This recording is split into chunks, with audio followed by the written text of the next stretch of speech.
সৃষ্টি ক্ষণে লয়, মায়ার সংসারে খেলা সেইভাবে হয়। আচ্ছা, সমুদ্রের মাঝে বুদবুদ উঠে দেখেছেন? ফেনা উঠতে দেখেছেন? ওই ফেনাটা মুহূর্ত কালের মাঝে আবার মিশে যায় কিনা, মিলিয়ে যায় কিনা? সমুদ্রের ফেনা যেমন ক্ষণে সৃষ্টি ক্ষণে লয়, লয় মানে শেষ হয়ে যাওয়া, মায়ার সংসারে খেলা সেইভাবে হয়।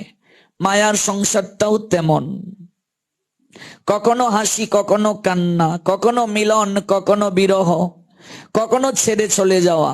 পরিচয় ছিল না, দেখা হলো, কিছুদিন একটা সম্পর্কে ছিলাম, মৃত্যু এলো, আর কোনো সম্পর্ক নাই, কেউ কাউকে চিনে না, এসেছে একা, যাবেও একা, মাঝখানে কত অভিনয়। মায়ার সংসারে খেলা সেইভাবে হয়। কেহ নহে মাতা পিতা, যাদেরকে তুমি মাতা পিতা বলছো, শাস্ত্রে আচার্য বলেন তারা কেউ তোমার মাতা পিতা না। কেহ নহে মাতা পিতা, আত্মীয় স্বজন সবাই ফেনার মতো থাকে অল্পক্ষণ। মহাপ্রস্থান যুগটা পড়বেন মহাভারতে। পঞ্চ পাণ্ডব সঙ্গে দ্রৌপদীকে নিয়ে মহাপ্রস্থানের পথে যাত্রা করছেন। প্রতিটা জীবের জীবনে মহাপ্রস্থান আসবে। মহাপ্রস্থানকে কি বলে? অ্যাবসলিউটলি ডিপার্চার, মানে মৃত্যু। মৃত্যুই হলো মহাপ্রস্থান। পঞ্চপাণ্ডব মহাপ্রস্থানের পথে যাচ্ছেন। যুধিষ্ঠির শব্দের অর্থ কি? যুদ্ধে যিনি স্থির তাকে বলে যুধিষ্ঠির।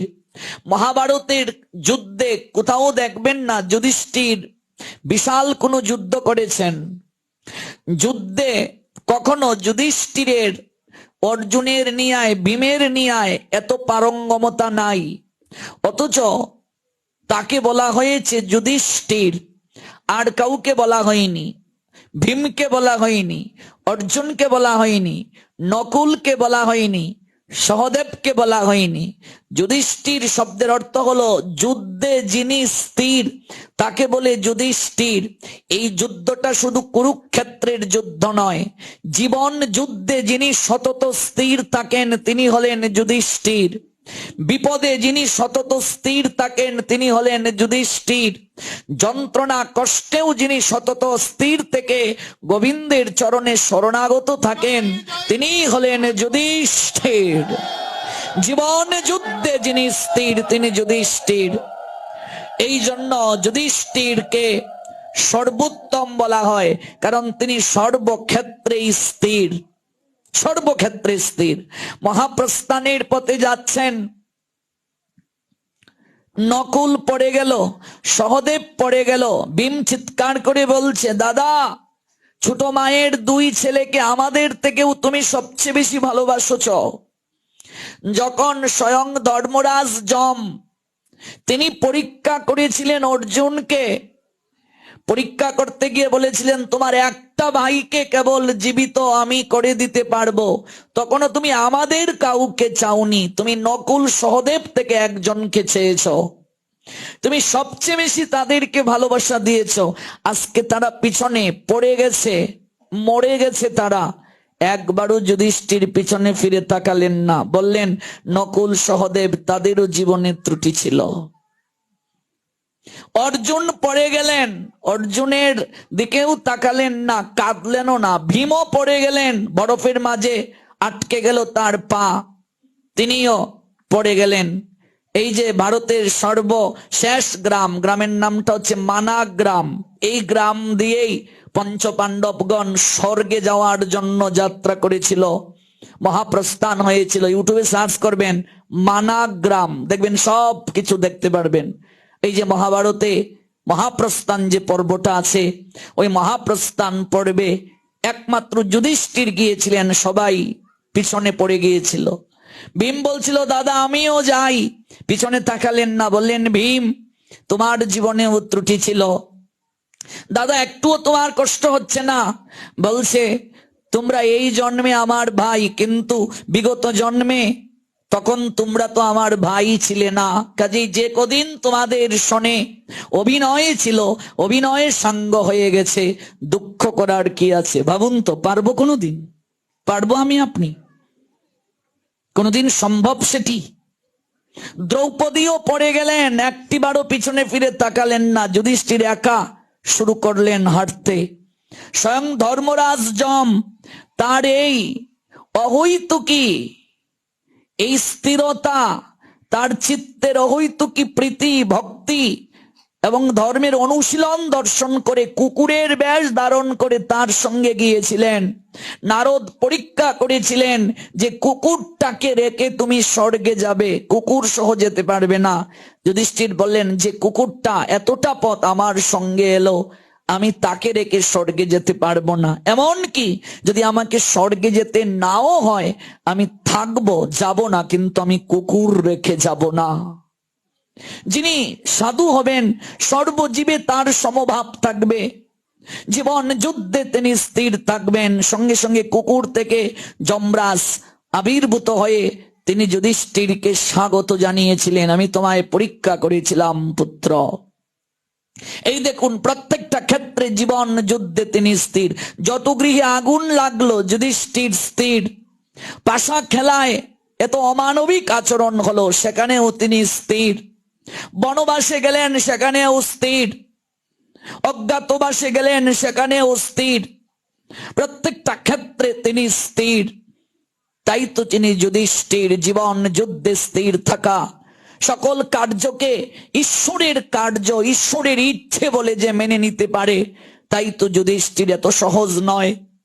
যত সহজে আমি কথাটা বলছি, এই কথাটা তত সহজ নয়, আচরণটা তত সহজ নয়। এজন্যই ক্রমশ অভ্যাস যোগ বৈরাগ্যের দ্বারা সম্ভব সেটি। সমুদ্রের ফেনা যেমন ক্ষণে সৃষ্টি ক্ষণে লয়, মায়ার সংসারে খেলা সেইভাবে হয়। কেহ নহে মাতা পিতা আত্মীয় স্বজন, সবাই ফেনার মতো থাকে অল্পক্ষণ। ওরা কিছুক্ষণ আমাদের সঙ্গে থাকবে, ফেনার মতো। ফেনা যেমন আবার জলের মাঝে মিশে যায়, তারাও কিছুক্ষণ এই সংসার সমুদ্রে ফেনার নিয়ে ভাসছে, আবার ওই জলের মাঝে ডুবে যাবে। প্রলয়ে যখন হবে আবার এই বিশ্ব ব্রহ্মাণ্ড জলে ডুবে যাবে, এটাই শাস্ত্রে লেখা আছে। ক্ষণে সৃষ্টি ক্ষণে লয়, মায়ার সংসারে খেলা সেইভাবে হয়। কেহ নহে মাতা পিতা আত্মীয় স্বজন, সবাই ফেনার মতো থাকে অল্পক্ষণ। সমুদ্রের ফেনা যেমন সমুদ্রে মিশয়, পঞ্চভূতের দেহ তেমনি হয়ে যায় লয়। এই দেহটা তৈরি করতে 5টা উপাদান নেওয়া হয়েছে। প্রথমেই জল, মাটি, আগুন, আকাশ, বাতাস, পঞ্চভূতে ওই দেহটা আবার মিশে যায়। পঞ্চভূতের দেহ তেমনি হয়ে যায় লয়। কত দেহ এইভাবে ধরো, এ শরীরই, শরীরই মানে আত্মা। এই আত্মা যে কতবার দেহ ধারণ করেছে কর্ম অনুযায়ী। জলজ প্রাণী, কৃমিকীট, বৃক্ষ লতা গুল্ম, পশু পাখি, কখনো বা মানুষ, কত দেহ এইভাবে ধরো, এ শরীরই। অনিত্য দেহে তুমি আত্মীয় তাহারি। এই দেহটা অনিত্য, এই দেহটা নষ্ট হয়ে যাবে, কিন্তু এই অনিত্য দেহে পরম আত্মীয় হলেন একজন, তিনি আর কেউ নয়, তিনি অনাদির আদি শ্রী গোবিন্দ ভগবান। অনিত্য দেহে তুমি আত্মীয় তাহারি, একমাত্র পরমাত্মীয় কে? ভগবান। ভগবান ছাড়া কেউ পরমাত্মীয় নয়। আর সবাই সবাই কিছুদিন থাকবে। 3 জনের বিনাশ হয় না, ভক্তি দেবীর বিনাশ হয় না, ভক্তের কখনো বিনাশ হয় না, আর ভগবানের কখনো বিনাশ হয় না। এই 3 জনকে আঁকড়ে ধরো। নিতাই গৌর চরণ সত্য, তাহারও সেবক নিত্য। তার সেবক মানে ভক্ত, ভক্ত চরণ ধরো, আর ভগবানের চরণ ধরো, আর ভক্তি দেবীকে আঁকড়ে ধরো, জীবন ধন্য হয়ে যাবে। আর সংসারে কর্তব্য পালন করে যাও। স্ত্রীর প্রতি কর্তব্য করো, স্বামীর প্রতি কর্তব্য করো, দায়িত্ব পালন করো, সন্তানের প্রতি দায়িত্ব পালন করো, কর্তব্য পালন করো, কিন্তু একেবারে মিশে যেও না, একেবারে তাদের মাঝে হারিয়ে যেও না, একেবারে মুহে অন্ধ হয়ে নিজের লক্ষ্য লক্ষ্যটাকে ভুলে যেও না, যে কারণে জীবন প্রাপ্তি সেটা ভুলে যেও না। সংসারে আসলে দায়িত্ব পালন করতেই হবে, সংসারে আসলে কর্তব্য পালন করতেই হবে।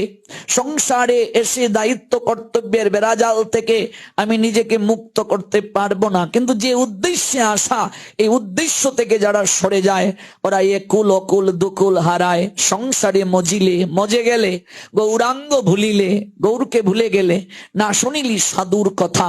সাধুরা এসে যে জ্ঞান উপদেশ দিয়ে গেলেন, হারানো সম্পর্ক পুনঃস্থাপন করার কথা বলে গেলেন, পাত্তা দিলে না, কিংবা শুনলে এক কান দিয়ে আরেক কান দিয়ে বের করে দিলে। না শুনিলি সাধুর কথা, ইহকাল পরকাল দুকাল খুয়াইলি, খাইলি আপন মাথা, নিজের মস্তক নিজে চিবিয়ে খেলে। আমরা এই সার্বভৌম ভট্টাচার্য, যার নাম হলো বাসুদেব, সার্বভৌম হলো তার পদবী, এই বাসুদেব সার্বভৌম ভট্টাচার্য তার লীলামৃতের দ্বারা, তার চরিত কথার দ্বারা আমরা উপলব্ধি করতে পারবো সর্বোত্তম ভালোবাসাটা যে ভগবানকে দিতে হয়। তিনিও সংসারী, আমরাও সংসারী। ওই সংসারী মানুষ আমরা শুনবো একজন সংসারী ভক্তের কথা, কেমন করে তিনি ভগবানকে ভালোবেসেছিলেন। ভগবানের কথা যদি আস্বাদন হয়, ভগবান যতটা না আনন্দ পান তার থেকে অধিক আনন্দ পান ভগবানের ভক্তের কথা যদি আস্বাদন হয়। ভগবানের ভক্তের কথা যেখানে আস্বাদন হয়, ভগবান সেখানে সর্বপ্রথম শ্রোতার আসনে এসে বসেন, সঙ্গে থাকেন প্রেমময়ী শ্রীমতী রাধা রানী। এই জন্য মনে রাখবে, ভগবানকে যে ভজনা করে সে ভক্ত,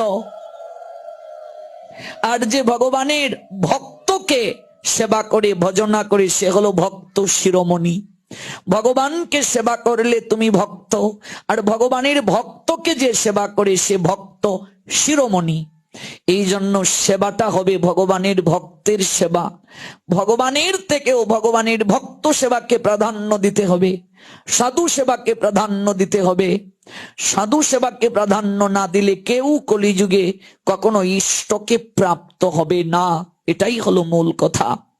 মোর ভক্ত নাহি ভজে আমা ভজে মাত্র, সেই দাম্ভিক কবু নহে মোর প্রসাদের পাত্র। ভগবান নিজ মুখে বললেন, সে অহংকারী, সে আমার কখনো কৃপা প্রাপ্ত হতে পারবে না, কস্মিন কালেও নয়। আপনি জপমালা হাতে নিয়ে কেবল বসে রইলেন, কোনো সেবা করলেন না, এই হরিনাম দ্বারাও আপনার কখনো ইষ্ট প্রাপ্তি সম্ভব নয়, কোনোদিন সম্ভব নয়। সেবাকে আগে প্রাধান্য দিতে হবে। তাই বলে সেবা করব আর ভগবানের কোনো কাজ করব না, আপনি যে সেবা করছেন এইটাই তো ভগবানের ভজন। তাই বলে হরিনাম করব না, না, হরিনাম বাদ দেওয়া যাবে না, হরিনামও করতে হবে, কিন্তু সেবায় বেশি মনোযোগী হতে হবে। সেবায় যে যত বেশি মনোযোগী, শাস্ত্র ফুকারিয়া বলছে, সে তত শীঘ্র ভগবানকে প্রাপ্ত হয়ে গেছে। কারণ ভগবান সেবার দ্বারা বসন, ভগবান প্রীতি আর ভক্তির ডুরে আবদ্ধ হন, আর কোনো কিছু দ্বারা নয়। সার্বভৌম ভট্টাচার্যের লীলার দ্বারা আমরা এই বিষয়গুলো জানব। সেই সার্বভৌম ভট্টাচার্য গতকাল আমরা জেনেছি তিনি ছিলেন পূর্ব লীলায় দেবগুরু বৃহস্পতি। কে ছিলেন? দেবতাদের গুরুদেব। কোথায় আছে এই তত্ত্ব? গৌর গণোদ্দেশ নামক গ্রন্থ, শ্লোক সংখ্যা 119। ওই গৌর গণোদ্দেশ নামক গ্রন্থে বলা হয়েছে, ভট্টাচার্য সার্বভৌম পুরাশিদ গিষ্পতি দীর্বি, অর্থাৎ দেবতার যিনি গুরু, দেবগণের গুরুদেব হলেন বৃহস্পতি। ওই বৃহস্পতি গৌর লীলায় পুষ্টি সাধন করার জন্য তিনি এলেন বাসুদেব সার্বভৌম ভট্টাচার্য রূপে। চৈতন্য চরিতামৃত আদি লীলা 10ম পরিচ্ছেদ, সেখানে শ্রীল কৃষ্ণদাস কবিরাজ গোস্বামীপাদ, শ্রী পরমানন্দ পুরী, স্বরূপ দামোদর রায় রামানন্দ সহ যত ভক্তগণের কথা আমার মহাপ্রভু উড়িষ্যায় নীলাচলে যখন ছিলেন আলোচনা করতে গিয়ে সার্বভৌম ভট্টাচার্যকে প্রাধান্য দিয়েছেন। চৈতন্য চরিতামৃতের আদি লীলার 10ম পরিচ্ছেদে শ্রী কৃষ্ণদাস কবিরাজ গোস্বামীপাদ সার্বভৌমকে বড় শাখা রূপে তিনি শ্রদ্ধা পোষণ করেছেন। আমরা ছিল কৃষ্ণদাস কবিরাজ গোস্বামী পাদের ভাষায় বলবো, বড় শাখায় এক সার্বভৌম ভট্টাচার্য, তার ভগ্নিপতি শ্রী গোপীনাথ আচার্য। যে গোপীনাথ আচার্য মহাপ্রভুর পার্ষদ, মহাপ্রভুর অন্তরঙ্গ ভক্তদের মাঝে অন্যতম। সেই গোপীনাথ আচার্য হলেন সার্বভৌম ভট্টাচার্যের ভগ্নিপতি। তাহলে কে সেই সার্বভৌম ভট্টাচার্য? আমরা জানলাম পূর্ব লীলায় তিনি দেবগুরু বৃহস্পতি, কিন্তু এই গৌর লীলায় তিনি কোথায় এলেন? এই প্রসঙ্গে আমাদের প্রভুপাদ শ্রীল ভক্তি সিদ্ধান্ত সরস্বতী গোস্বামী ঠাকুর চৈতন্য চরিতামৃতের অনুভাষ্যে লিখলেন, এমনকি বৈষ্ণব অভিধানেও লেখা আছে এই তত্ত্বগুলো, বিভিন্ন গ্রন্থ রাজিতেও সেটি উল্লেখ আছে। প্রভুপাদ লিখলেন, অর্থাৎ ভক্তি সিদ্ধান্ত সরস্বতী গোস্বামী ঠাকুর প্রভুপাদ, তিনি বললেন বাসুদেব হলো তার নাম। ইনি বর্তমান নবদ্বীপ বা চাপাহাটি হতে 2.5 মাইল দূরে বিদ্যানগর নামক পল্লীর প্রসিদ্ধ অধিবাসী মহেশ্বর বিশারদের পুত্র রূপে এই কলিযুগে জন্মগ্রহণ করেন। তাহলে বাসুদেবের পিতার নাম কি? মহেশ্বর বিশারদ। নাম কি? মহেশ্বর বিশারদ। ওই বাসুদেব সার্বভৌমের পিতার নাম হলো মহেশ্বর বিশারদ। এখানে আরেকটা বিষয় আপনাদেরকে জানিয়ে রাখি, এই মহেশ্বর বিশারদ আর সচি মায়ের বাবা, সচি মায়ের বাবার নাম কি? সচি মায়ের বাবার নাম কি? মহাপ্রভুর দাদুর নাম কি? নীলাম্বর চক্রবর্তী।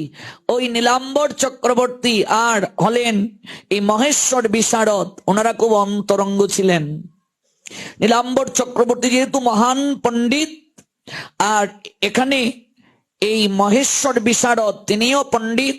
পণ্ডিত পণ্ডিতের মাঝে একটা সম্বন্ধ থাকবে, সাধু সাধুর সনে সম্বন্ধ থাকবে, গাজাকুর গাজাকুরের সনে সম্বন্ধ রাখবে, মতকুর মতকুরের সনে সম্বন্ধ রাখবে, বিরিকুর বিরিকুরের সনে সম্বন্ধ রাখবে, এটা স্বাভাবিক বিষয়। তাহলে এখানে মহেশ্বর বিশারদ তিনি সম্বন্ধ স্থাপন কার সনে করলেন? সম্বন্ধ স্থাপনটা করলেন তিনি নীলাম্বর চক্রবর্তীর সনে।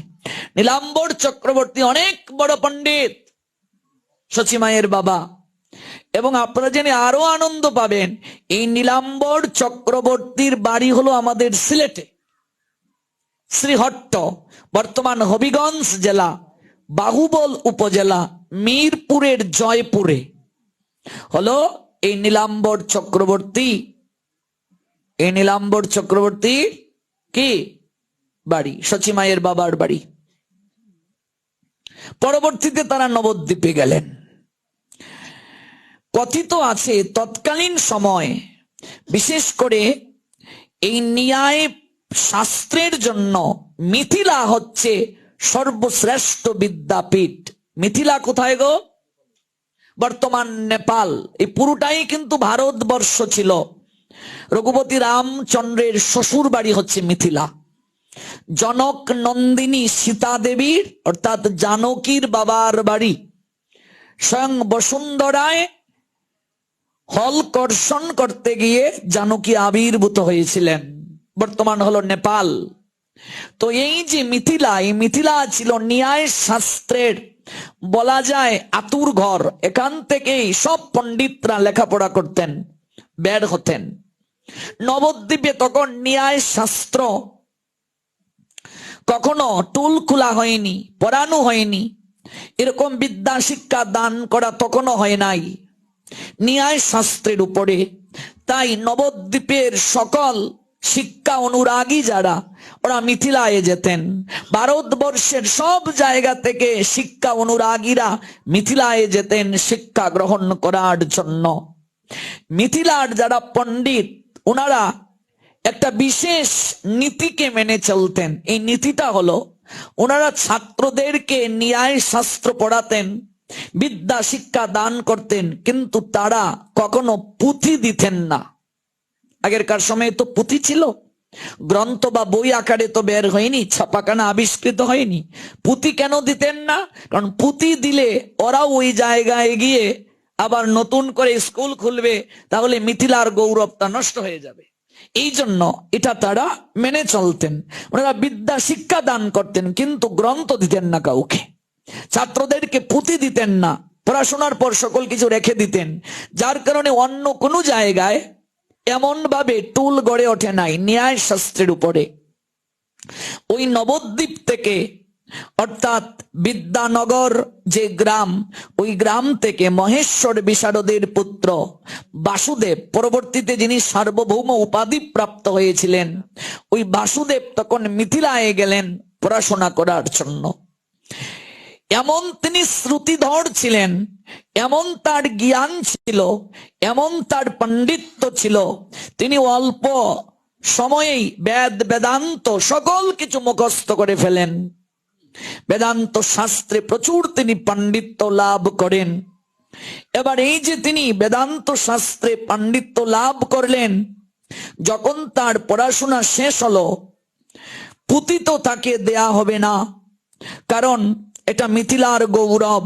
মিথিলার পণ্ডিতগণ স্বদেশের গৌরব রক্ষা করার জন্য কখনো ছাত্রগণকে অধ্যাপনা করালেও গ্রন্থলিপি তারা দিতেন না।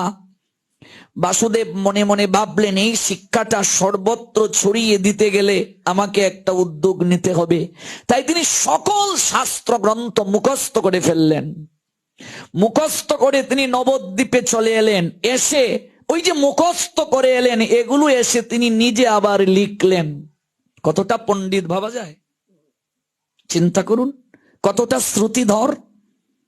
শ্রুতিধর মানে কি, শুনলেই যে মনে রাখতে পারে। আমাদের এই যে ব্রেইন, আমরা কত শতাংশ ব্যয় করি অসৎ চিন্তায়, অসৎ ভাবনায়, সারাক্ষণ এটাকে আমরা নষ্ট করছি, সব কিছু ঢুকাচ্ছি। কিন্তু এটা দ্বারা যে কত কল্যাণ করা যায়। আপনি একটা ল্যাপটপে, একটা হার্ড ডিস্কে কতটুকু সঞ্চয় রাখবেন, কিন্তু ভগবান জানালেন আচার্যগণের মাধ্যমে, আমাদের মস্তিষ্কের ধারণ ক্ষমতা আনলিমিটেড, এখানে কোনো লিমিটেশন নাই। আপনি যত ইচ্ছে তত জ্ঞান এই জায়গায় জমা রাখতে পারবেন, কিন্তু আমরা কেউ চর্চা করি না, জানার চেষ্টা করি না, বুঝার চেষ্টা করি না। তিনি কতটা পণ্ডিত ভাবুন, কতটা তিনি শ্রুতিধর ভাবুন। ওই জায়গায় পড়াশোনা করে, সব মুখস্থ করে, কণ্ঠস্থ করে বঙ্গে এলেন, জন্মভূমিতে ফিরে এলেন, নবদ্বীপে এলেন। এসে তিনি ওই যে শিখে এলেন মুখস্থ করে, এগুলো তিনি আবার লিখলেন একেবারে পুঙ্খানুপুঙ্খ রূপে, একটা অক্ষর ভুল হয়নি। বেদান্তের ভাষ্য লিখলেন, সকল কিছু লিখলেন। লিখে তিনি নিজে টুল স্থাপন করলেন। ওই মিথিলার ন্যায় শাস্ত্র, বেদান্তের শাস্ত্রের শিক্ষা নবদ্বীপে শুরু হলো। নবদ্বীপকে বলা হতো তৎকালীন সময়ের অক্সফোর্ড বিশ্ববিদ্যালয়, যেমন এখন সবচেয়ে বিখ্যাত, ওই নবদ্বীপটা অক্সফোর্ড বিশ্ববিদ্যালয়ের মতো এতটা বিখ্যাত ছিল। এই জন্য এই বঙ্গের, পূর্ববঙ্গের যারা সবাই পড়াশোনা করার জন্য নবদ্বীপ যেতেন। এমনকি মহাপ্রভুর বাবা জগন্নাথ মিশ্র পড়াশোনা করার জন্য নবদ্বীপে গিয়েছেন, নীলাম্বর চক্রবর্তী পড়াশোনার জন্য নবদ্বীপে গিয়েছেন, অদ্বৈত আচার্য শ্রীবাস পণ্ডিত গদাধর থেকে শুরু করে সবাই নবদ্বীপে গিয়েছেন পড়াশোনা করার জন্য। এটা হলো অক্সফোর্ড বিশ্ববিদ্যালয়ের মতো সমাদৃত। বিশেষ করে ন্যায় শাস্ত্রের যে বিশেষ শিক্ষা, এটা তিনি নিজে লিপিবদ্ধ করলেন, টুল করলেন, এবং তার অদ্ভুত পাণ্ডিত্যের কথা শ্রবণ করলেন তৎকালীন উৎকলের মহারাজ, যার নাম হলো প্রতাপ রুদ্র। প্রতাপ রুদ্রও কিন্তু সাধারণ কেউ নয়। প্রতাপ রুদ্রের বাবা হলেন পুরুষোত্তম দেব। এই পুরুষোত্তম দেব এত বড় ভক্ত ছিলেন। প্রতাপ রুদ্রের বাবা স্বয়ং জগন্নাথ আর বলরাম বিগ্রহ থেকে প্রকাশিত হয়ে তার সঙ্গে যুদ্ধ করতে গিয়েছিলেন কাঞ্চীনগরে। ভাবা যায়, এত বড় তিনি ভক্ত ছিলেন। তার পুত্র হলো প্রতাপ রুদ্র রাজা, যে প্রতাপ রুদ্র রাজা স্বয়ং মহাপ্রভুর প্রেমালিঙ্গন প্রাপ্তির জন্য সকল কিছু ত্যাগ করেছিলেন। রাজাকে তিনি ঝাড়ুদার বানিয়ে দিয়েছিলেন। গৌরহরি। ওই প্রতাপ রুদ্র রাজার কানে সংবাদটা পৌঁছল যে এই নবদ্বীপের মাঝে অনেক বড় একজন পণ্ডিত আছে, শ্রুতিধর, তিনি ন্যায় শাস্ত্রে পারঙ্গম। উৎকলের মহারাজ প্রতাপ রুদ্র লোক পাঠালেন, অশ্ব চড়ে, ঘোড়া চড়ে লোক এলো, এসে প্রণতি নিবেদন করলো একটা চিঠি পাঠালেন, চিঠিটা পড়লেন বাসুদেব সার্বভৌম। সেখানে লেখা, আপনি যদি চান তাহলে আমার রাজ্যে আপনাকে আমি সভা পণ্ডিত করতে চাই। ভাগ্য খুলে গেল। রাজা স্বয়ং পাঠালেন চিঠি। সমাদরে, মনে রাখবে, গুণ যার সব জায়গায় সে সমাদৃত হবে, শিক্ষা যার সব জায়গায় সমাদৃত হবে। 2 ভাই 4 ভাই সবসময় যে যৌথ থাকবে তা নয়। কলিযুগে তো একসঙ্গে কেউ থাকতে পারবে না, এক সময় পৃথক হয়ে যাবে। বাবার যত অর্জিত সম্পত্তি সব সন্তান অধিকার পাবে, কিন্তু পড়াশোনা করে যে সার্টিফিকেট অর্জন করলো এগুলো কি ভাগ করা যাবে না? বাবাকে বলবে যে এগুলো ভাগ করে দাও, যৌথ পরিবার থাকতে তো পড়াশোনা করেছে, তো সার্টিফিকেটের অর্ধেক আমাকে দাও। এটা হবে না। তুমি যেখানে যাবে বিদ্যা সঙ্গে নিয়ে যাবে, জ্ঞান সঙ্গে নিয়ে যাবে। এই জন্য মনে রাখবে, শিক্ষা যার থাকে সে কখনো ভিখারি হয় না, সে কখনো না খেয়ে মরে না। গুণ যার থাকে সে না খেয়ে মরে না, সমাদৃত হয় সব জায়গায়। গুণ যার আছে সব জায়গায় সমাদৃত হয়। এই জগৎ সংসারে কাককে কেউ পুষে না। কাকের কর্কশ ধ্বনি বিষ লাগে কানে। কবি বলছেন, কুকিল অখিল প্রিয় সুমধুর তানে। যার কর্কশ ভাষা, কেউ তার কথা শুনতে ভালোবাসে না। বাসে গো? আপনি রাগান্বিত হয়ে কারোর সঙ্গে কথা বলছেন, কেউ আপনাকে ভালোবাসবে না, আপনার কথা শুনবে না। কাকের ডাক কেউ পছন্দ করে না। কা কা, এই ঢিল দে ওকে বিদায় কর, দেখবেন ছুঁড়ে মারছে। কিন্তু কুকিল যখন ডাকছে কো কো, তখন দেখবে সবাই বলছে। আমাদের অঞ্চলে, গ্রামাঞ্চলে আমরা বলতাম, ওই যে কুটুম পাখি যখন ডাকতো, সলতার বউ গো, এরকম আমরা বলতাম, আরো শুনতাম। কেমন কাঁঠাল পাকছে, এগুলো আমরা বলতাম। কারণ কি? এগুলো শুনতে ভালো লাগে কেন? সুরের কারণে। কুকিল অখিল প্রিয় সুমধুর তানে। দেখেছো কি কষ্ট করে কেউ কখনো কাক পুষে রাখে? কাককে পুষতে দেখেছো? কিন্তু যত্ন করি সবাই সুখ শাড়ি পুষে। সুখ মানে টিয়া, শাড়ি মানে শালিক পাখি। এই যে সুখ আর শাড়ির মাঝে আমরা দ্বন্দ্ব পড়ি না রাধাকৃষ্ণকে নিয়ে, ওই সুখ শাড়িকে, সুখ হলো টিয়া পাখি, শাড়ি হলো শালিক পাখি। এই পাখিগুলোকে পুষে। ময়নাকে মানুষ পুষে, কাককে কখনো মানুষ পুষে না। এই জন্য গুণটা হলো গুরুত্বপূর্ণ। গুণগুলোর দিকে দৃষ্টি দিতে হবে সর্বদা। সর্বদা চিন্তা করতে হবে আমার মাঝে কি কি দোষ আছে। দোষ থাকা কখনো খারাপ বিষয় নয়, কিন্তু দোষ জানার পর, ধরিয়ে দেওয়ার পর আত্ম অহংকার নিয়ে থাকাই হলো পতনের মূল কারণ। জ্ঞানী ব্যক্তি যে নিজের দোষ বুঝতে পেরে মার্জনা চায়, নতুন করে নিজের জীবন শুরু করে। জ্ঞানীকে দোষ দড়িয়ে দিলে বন্ধু ভাবে, আর মূর্খকে দোষ দড়িয়ে দিলে আত্ম অহমিকায় নিজেকে সর্বদা একাকিত্বের দিকে আসীন করে নেয়। এই হলো জ্ঞানী আর মূর্খের মাঝে পার্থক্য। তো জগতে কখনো দেখেছ কাককে কেউ পুষতে? কিন্তু কুকিল, তার সুর মানুষ পছন্দ করে। ময়নাকে মানুষ পুষে, টিয়াকে মানুষ পুষে, শালিককে মানুষ পুষে। বৃক্ষ তোমার পরিচয় কি? ফল দ্বারা পরিচয় হয়। বক্তা যত বড়ই হোক না কেন, কাষ্ঠ মঞ্চে না দাঁড়ালে কেউ তার কথা শুনে না। কেমন? আমি এক জায়গায় পাঠিয়ে গিয়েছিলাম, আমার এখনো মনে আছে। তো আমাকে এসে বলছে, তখন তো আর এই তো অনলাইনে তো প্রচার ছিল না, তো আমাকে এসে বলছে, পাঠক গোসাই কে?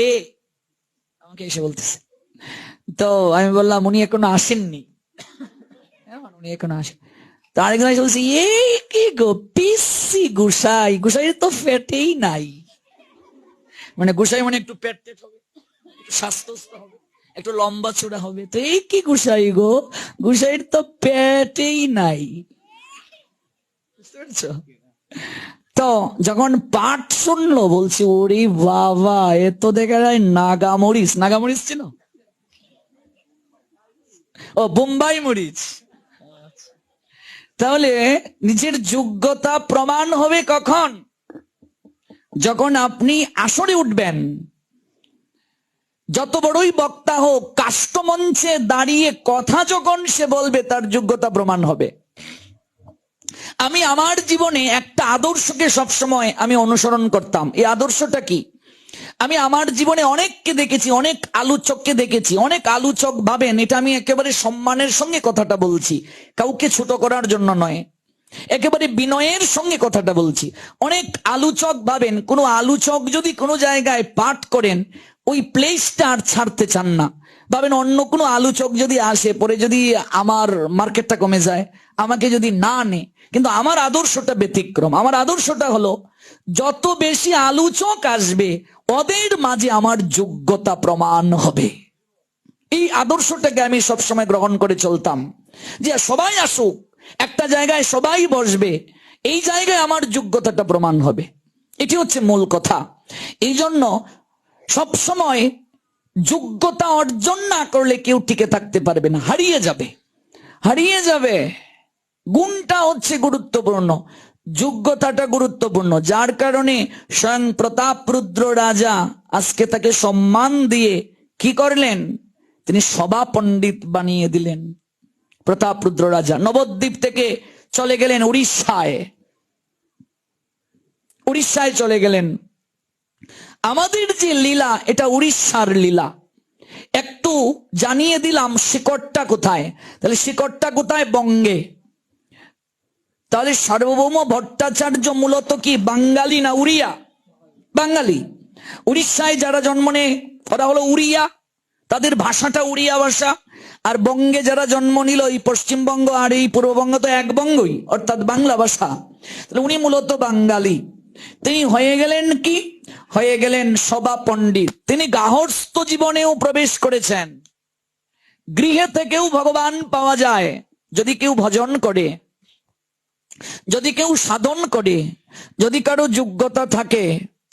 তিনি গৃহী হলেন, গার্হস্থ্য ধর্ম পালন করলেন। এবং তিনি মায়াবাদী সন্ন্যাসীদেরও গুরু হলেন। লক্ষ লক্ষ শিষ্য হলো তার পুরো ভারতবর্ষে। মূলত বাসুদেব সার্বভৌম ভট্টাচার্যের এত জ্ঞান থাকলেও তিনি ভক্তি ধর্মের বিরোধী ছিলেন। তিনি ভক্তিকে মানতেন না, ভক্তি ধর্ম মানতেন না, প্রেম মানতেন না। তিনি হলেন শুষ্ক নিরস বেদান্তের চর্চা করতেন। আর কি? আর তিনি নিরাকার ব্রহ্মের আরাধনা করতেন। এই বাসুদেব সার্বভৌম ভট্টাচার্যকে তৎকালীন সময়ে সবাই ভয় পেতেন। কারণ কি?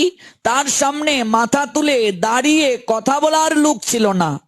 এত বড় পণ্ডিত ছিলেন। জগন্নাথের যত পান্ডারা ছিল ওরাও প্রণাম দিত, ম্যাক্সিমামরাই তো তার শিষ্য, প্রণাম দিত তারা। গৌরহরি যখন সন্ন্যাস নিলেন, সন্ন্যাসের পর দণ্ডটা যখন, এই যে ত্রিদণ্ড থাকে না, দণ্ড হাতে দেখবেন সন্ন্যাসীর, ওই দণ্ডটা ভেঙ্গে যখন বিসর্জন দেয়া হলো জলে, গৌরহরি তখন ক্রোধান্বিত হয়ে চললেন, একা একাই চললেন, একা একাই তিনি চললেন। এবং দেখবেন আপনারা যদি ওই নবদ্বীপে যান, সেখানে দেখবেন 18 নালা নামে একটা ব্রিজ আছে। 18 নালাটা কি?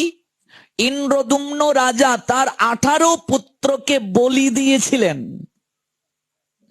ভাবা যায়? কল্পনা করা যায়? ইন্দ্রদুম্ন রাজা 18 পুত্রকে বলি দিয়েছিলেন। ওই তাদের উৎসর্গে এই ব্রিজটা নির্মাণ হয়েছিল।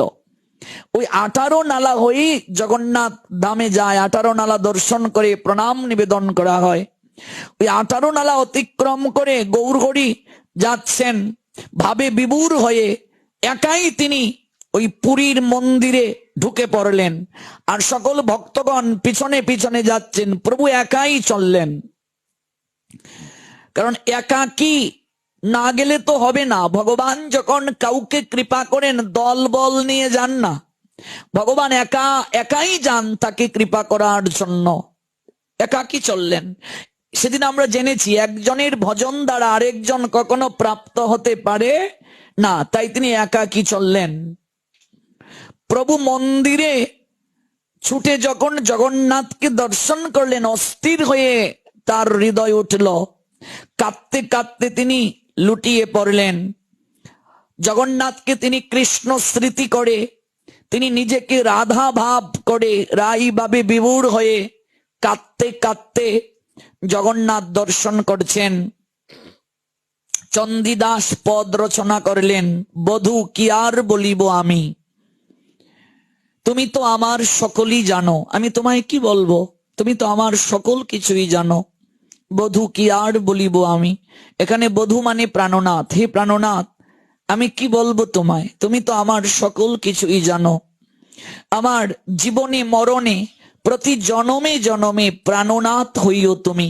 আমি তোমার কাছে একটাই প্রার্থনা করি, আমার জীবনে মরণে প্রত্যেকটা জনমে জনমে একমাত্র তুমি আমার প্রাণনাথ হবে, আমি আর কিছু চাই না। এই যে গৌর হরি প্রার্থনাটা করছেন, এই প্রার্থনাটা মূলত রাই ভাবে বিভোর হয়ে স্বয়ং রাধারানী যেন জগন্নাথ অর্থাৎ কৃষ্ণকে দর্শন করে তিনি নিবেদন করছেন। ভগবান গৌরাঙ্গ রূপে যখন এলেন, তিনি হলেন ভক্তি ধর্মের শিক্ষক, স্বয়ং ভগবান, কিন্তু ভক্তভাব অঙ্গীকার করে আজ তিনি ভক্তি ধর্মটা জগতে প্রবর্তন করছেন, ভাগবত ধর্মটা শিক্ষা দিচ্ছেন। আমরা তো কত কিছু প্রার্থনা করি ভগবানকে প্রণাম দিয়ে, মন্দিরে যাই, মন্দিরে গিয়ে বুকে হাত দিয়ে বলুন, কজন আছি আমরা বলি, হে গোবিন্দ তুমি কেমন আছো বলুন তো। আজকে বলেছেন কেউ কি যে তুমি কেমন আছো, এই যে ঠান্ডায় তোমার কষ্ট হচ্ছে কি? কেউ বলেছে কি? আমার তো মনে হয় আমরা কেউ বলিনি যে হে গোবিন্দ তুমি কেমন আছো। গোবিন্দকে প্রণাম দিয়ে, গোবিন্দ আমার শরীরটা ভালো রাখিও, গোবিন্দ তুমি তো সব জানো ব্যবসাটা ভালো যাচ্ছে না, সব কিছু তাকে বলছি, সব কিছু বলছি। কোটি টাকার ভিক্ষা চেয়ে নিলাম তার কাছে, আর কোটি টাকা চেয়ে মানিব্যাগটা খুলে দেখি সবচেয়ে খুচরো শিখে আছে কিনা, তারপর 5 টাকা তাকে দিলাম, নাও কোটি টাকা আমায় দাও, তোমাকে 5 টাকা ঘুষ দিলাম। আমার মেয়েটার যেন ভালো জায়গায় বিয়ে হয়, আমার ব্যবসাটা যেন ভালো হয়, কত প্রার্থনা। কিন্তু গৌর হরি কি প্রার্থনা জানালেন জগন্নাথ দর্শন করে? গৌর হরির প্রার্থনাটা কি ছিল দেখুন, বলছেন বধূ কি আর বলিব আমি, তোমায় কি বলবো, তুমি তো আমার সকলই জানো, তুমি তো অন্তর্যামী, তুমি তো আমার সবকিছুই জানো, তোমাকে আর আমার একটাই নিবেদন তোমার কাছে, জীবনে মরণে প্রতি জনমে জনমে তুমি আমার প্রাণনাথ হইও। শিক্ষা অষ্টকমে স্বয়ং গৌর হরি জানালেন 4 নং শ্লোকে, ন ধনম। গৌর হরি কেঁদে কেঁদে বলছেন, আমি ধন চাই না প্রভু, ন জনম, আমার জনবল হোক, অনেক লোক আমার পিছনে থাকুক, আমার লাঠির শক্তি বাড়ুক, আমার ক্ষমতা বাড়ুক, ন জনম, আমি জন চাই না, ন ধনম, আমি ধন চাই না, ন সুন্দরীম কবিতাম, আমি সুন্দরী কোনো নারীও তোমার কাছে কামনা করি না, যে আমার একটা সুন্দরী যেন বউ হয়, আমার সুন্দর যেন স্বামী হয়, এটাও আমি তোমার কাছে প্রার্থনা করছি না। ন সুন্দরীম কবিতাম বা জগদীশ কাময়ে, হে জগদীশ্বর, আমি তোমার কাছে ধন কামনা করছি না, হে জগদীশ্বর, আমি তোমার কাছে জনবল কামনা করছি না, হে জগদীশ্বর, আমি তোমার কাছে সুন্দরী রমণীও কামনা করছি না, তবে একটা কামনা, একটা প্রার্থনা আমি তোমার কাছে করছি, মম জন্মনি জন্মনীশ্বরে ভবতাৎ ভক্তি রহইত কিতই, হে জগদীশ্বর, হে জগতের নাথ, আমি তোমার কাছে একটা প্রার্থনা নিবেদন করছি। আমার সেই প্রার্থনাটা হলো, মম জন্মনি জন্মনীশ্বরে, মম মানে আমি, মম মানে আমার, অর্থাৎ আমি যতবার জন্ম নেব, মম জন্মনি জন্মনীশ্বরে, কর্মানুযায়ী আমি জগতে যতবার আসব, যতবার ঘুরবো এই জগৎ সংসারে, যতবার দেহ ধারণ করব আমি, হে জগদীশ্বর, হে জগতের ঈশ্বর, হে জগতের নাথ জগন্নাথ, আমি তোমার কাছে এই প্রার্থনাটা করি, প্রতি জন্মে জন্মে ভবতাৎ ভক্তি রহই তকিতই, তুমি আমায় ভক্তি দান করিও প্রভু, তুমি আমায় প্রেম দান করিও প্রভু, আমি তোমার কাছে আর কিচ্ছু চাই না, আমি তোমার কাছে ধন কামনা করি না, আমি তোমার কাছে জনবল কামনা করি না, আমি তোমার কাছে সুন্দরী রমণী কামনা করি না, মম জন্মনি জন্মনীশ্বরে ভগবত ভক্তির অঘৈত কি তৈ, আমি তোমার কাছে একটা কামনা করি, ভবতাদ ভক্তির অহৈত কি তবি, প্রত্যেকটা জন্মে জন্মে তোমার প্রতি যেন আমার অহৈতুকী ভক্তি